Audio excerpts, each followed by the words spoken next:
उसको इतना घमंड हो गया उपचुनाव में जीतने के बाद।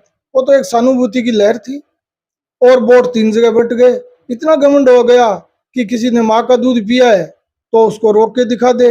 ये राज 4 दिन का चांदनी है, ये अब थोड़े ही दिनों का समय रहा है। आप किसी गरीब किसान दलित की माँ के दूध को नहीं ललकार सकते। गरीब और किसान और दलित माए हैं, उन्होंने सर्दी गर्मी धूप बारिश सब सहा है और झूंपड़ी और खेजड़ी के नीचे रह करके एक टाइम का खाना खा करके उसके आंचल में इतनी ताकत है, वो अपने बच्चों को पाल पोस के बड़ा किया है। उस माँ के बच्चे को आप माँ के दूध को चैलेंज कर रहे हो। वो नौजवान आप जब चुनाव में गांव में जाओगे तो आपको वोट की चोट से इस बात का जवाब देगा। और आप तो माँ के दूध को चैलेंज कर रहे हो, वो नौजवान छट्टी का दूध भी याद दिला देगा।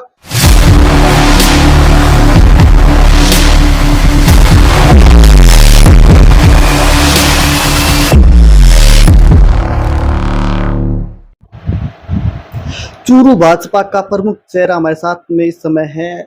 चूरू भाजपा के किसान मोर्चा के जिला अध्यक्ष सत्यनारायण जी हैं। इनसे हम बात करेंगे क्योंकि जिले के अंदर बिजली की समस्या वो काफ़ी भारी इस समय बनी हुई है। किसान वो लगातार सड़कों पर उतर रहे हैं और बिजली की समस्या से जूझ रहे हैं, सरकार को लगातार घेर रहे हैं। सर, बिजली की समस्या जिले में काफ़ी बनी हुई है, देखने को मिल रहा है। गाँव देहात के अंदर किसान है वो संघर्ष कर रहे हैं।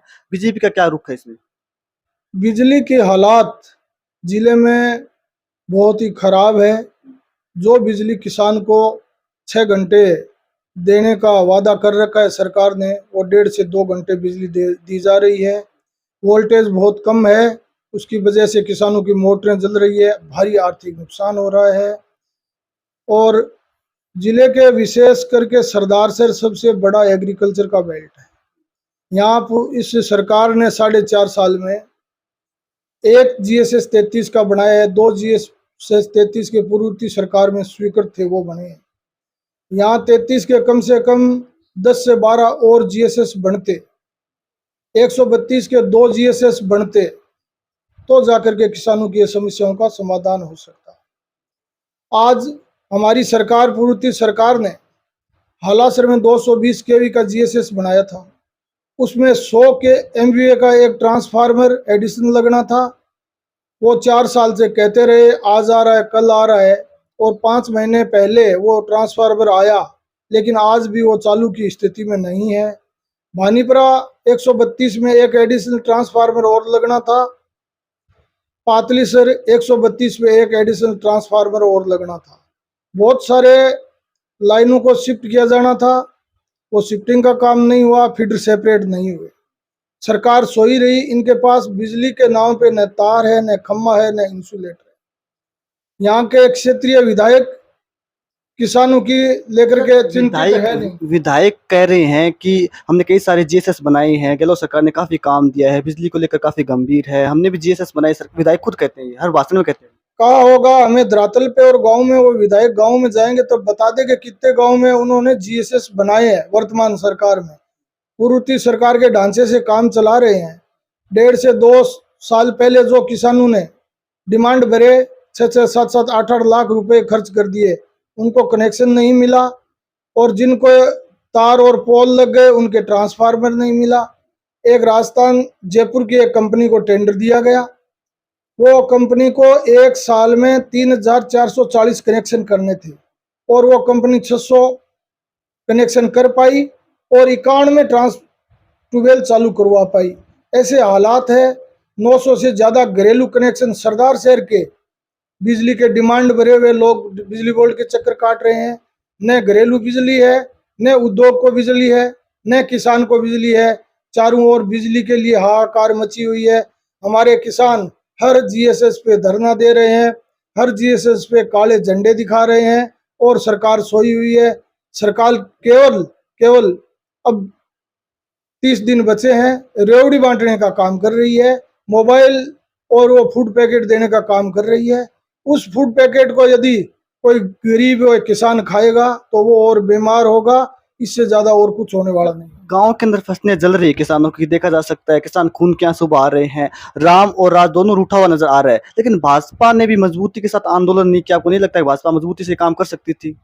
भाजपा ने जयपुर में बहुत बड़ा घेराव किया, सरदार शहर में हमने धरना दिया, भानीपुरा में किसानों का धरना दिया, पातलीसर जीएसएस पे हमने धरना दिया, हर जगह किसानों ने धरना दिया है। चूरू में हमने एक बड़ा आंदोलन किया।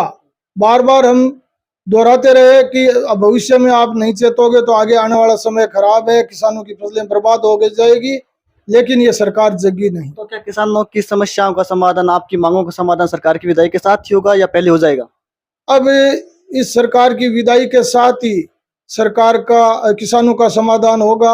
अब सरकार को जगाने का समय नहीं रहा है, अब सरकार की अंतिम क्रिया करने का समय आ गया। अब ये सरकार को भगा करके और भारतीय जनता पार्टी की सरकार बना करके, पूर्व सरकार में जिस तरीके से किसानों के बिजली के काम किए, उसी तरह जो किसानों की मांगे आई हुई है वो सबको हमारी पार्टी पूरा कराने का भरसक प्रयास करेगी और पूरा कराएगी। तो ठीक है सर, आप किसानों की बात की, हम सरदार शहर के मुद्दे पे बात करते हैं। अभी हाल फिलहाल के अंदर दलित आंदोलन काफी चर्चाओं में है, बापा सेवा सदन आंदोलन चल रहा है, दलित समाज लोग कह रहे हैं कि उसको शुरू किया जाए। इस आंदोलन को भाजपा कैसे देखती है? और इसके अलावा मेरा एक सवाल ये भी है कि क्या भाजपा इस आंदोलन के साथ है या खिलाफ है? क्या भाजपा का क्या माइंड है इस आंदोलन को लेकर?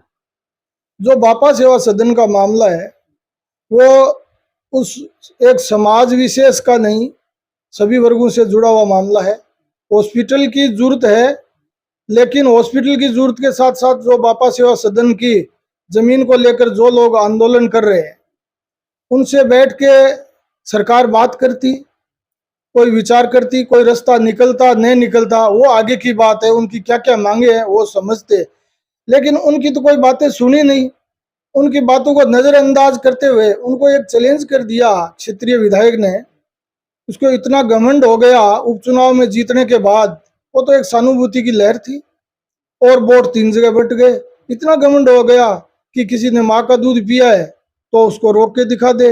ये राज 4 दिन का चांदनी है, ये अब थोड़े ही दिनों का समय रहा है। आप किसी गरीब किसान दलित की माँ के दूध को नहीं ललकार सकते। गरीब और किसान और दलित माए हैं, उन्होंने सर्दी गर्मी धूप बारिश सब सहा है और झूंपड़ी और खेजड़ी के नीचे रह करके एक टाइम का खाना खा करके उसके आंचल में इतनी ताकत है, वो अपने बच्चों को पाल पोस के बड़ा किया है। उस माँ के बच्चे को आप माँ के दूध को चैलेंज कर रहे हो। वो नौजवान आप जब चुनाव में गांव में जाओगे तो आपको वोट की चोट से इस बात का जवाब देगा। और आप तो माँ के दूध को चैलेंज कर रहे हो, वो नौजवान छट्टी का दूध भी याद दिला देगा। ये मैं आपको वादे के साथ कहता हूँ। विधायक को बचना चाहिए था इस प्रकार के बयानों से। चाहे विधायक हो चाहे कोई और हो, तो जिम्मेवार व्यक्ति एक कोई पार्टी और विशेष का नहीं, वो जब वो चुने जाने के बाद पूरी जनता का प्रतिनिधि होता है, उनको बड़े ही धैर्यपूर्वक विचार से, सरल स्वभाव से और एकदम सही विचार करके बात करनी चाहिए थी। ऐसा बयान देना बहुत ही गलत। अंतिम सवाल मेरा ये आपसे कि चुनाव नजदीक है, बहुत ज्यादा समय नहीं रहेगा, कुछ समय बाद आचार संहिता लग जाएगी। भाजपा के क्या प्रमुख मुद्दे होंगे सरदार शहर के अंदर? किन मुद्दों को लेकर भाजपा है वो सरदार शहर के गांव देहात में जाएगी, जनता के बीच जाएगी? गांव में सबसे बड़ा मुद्दा बिजली का मुद्दा आपके सामने है, जो बता दिया। पानी का जो इतना बड़ी समस्या है वो भी बता दी। हमारी एक भारत सरकार की जल जीवन मिशन योजना, घर घर पानी का कनेक्शन देने की स्कीम चल रही है, उसका इन लोगों ने इतने सरकार ने महंगे टेंडर करके गलत लोगों के हाथों में काम दे करके और राजनीति से प्रेरित होकर उस योजना का सत्यानाश कर दिया। उसको भी ठीक करने का काम करेगा। बिजली की जो भी मांगे है उसको भी ठीक करने का काम करेंगे। युवाओं को जो भी रोजगार की बात है उसके ऊपर भी हमारी सरकार आएगी तब सारी बातें करेगी। एक ही जिले में 200 थानेदार लग जाना और एक तहसील में 100 लग जाना, ये तो पेपर आउट मान नहीं रही है सरकार। 18 भर्तियां तो आउट हो गई। कुशाराघात हुआ युवाओं के साथ, इस प्रकार के पेपर लीक हुए हैं। उसके बाद भी सरकार ये मानने को तैयार नहीं है। नौजवानों को जो खून के आंसू रो रहे हैं, तो वो सब इस सरकार को आने वाले समय में वोट की चोट से हराने का काम करेंगे, इनके विदाई का काम करेंगे। सर, अशोक जी पिंचा का नाम प्रमुखता से चल रहा है सरदार शहर के अंदर, इसके अलावा आपका नाम भी प्रमुखता से चल रहा है। आप कहाँ पाते हो टिकट की दौड़ में? क्या आप उम्मीदवार हो, प्रयास कर रहे हो? आप कहाँ पाते हो अपने को? मैं भी इस बार भारतीय जनता पार्टी के टिकट पार्टी का टिकट मांग रहा हूँ। अशोक जी पिंचा हमारे प्रमुख नेता है, वो 25-30 साल से इस क्षेत्र में भारतीय जनता पार्टी परिवार के मुखिया है, तो वो भी टिकट मांग रहे हैं, कुछ और साथी भी मांग रहे हैं। भारतीय जनता पार्टी का बहुत बड़ा परिवार है, उसमें सभी को प्रजातंत्र में टिकट मांगने का अधिकार है। पार्टी चाहे मेरे को दो चाहे पिताजी को, जिस किसी को भी टिकट देगी उसके ऊपर हम सब एक मन और तन मन धन से लग करके भारतीय जनता पार्टी कमल के फूल को खिलाने का प्रयास करें। आपको नहीं लगता कि सरकार शराब जी एक अलग यात्रा निकाल रहे हैं गांव देहात के अंदर, इससे क्या संदेश जा रहे हैं कार्यकर्ताओं के बीच? उसमें ज्यादा मेरे को पता नहीं, पार्टी के कोई मुख्य लोग या हमारे संगठन के लोगों ने तो शायद मेरे पास किसी का फोन आया नहीं।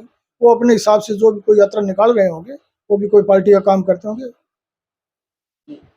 तो ये थे हमारे साथ सत्यनारायण जी सारण, बड़ा नाम है, पूर्व में प्रधान रह चुके हैं, काफ़ी काम इन्होंने किसानों के लिए किए, गांव देहात के अंदर किया है और एक बार फिर से भाजपा चुनावी मुद्दों के लेकर जाएगी मैदान के अंदर। तो प्रमुख चेहरा है सत्यनारायण जी सारण, ये भी इस बार विधायक की उम्मीदवारी की रेस में है। अब देखने वाली बात ये होगी कि क्या भारतीय जनता पार्टी इन पर विश्वास जताती है, क्या कमल सरदार से को कमल खिलाने की जिम्मेदारी सौंपती है या नहीं सौंपती है, भविष्य के गर्भ में। लेकिन मजबूत नेता है, यदि विश्वास करती है तो भाजपा, तो निश्चित रूप से ये भाजपा को यहाँ पर सफलता भी दिलवा सकते हैं। दिव्या न्यूज़ के लिए सरदार शहर से गजेंद्र सिंह।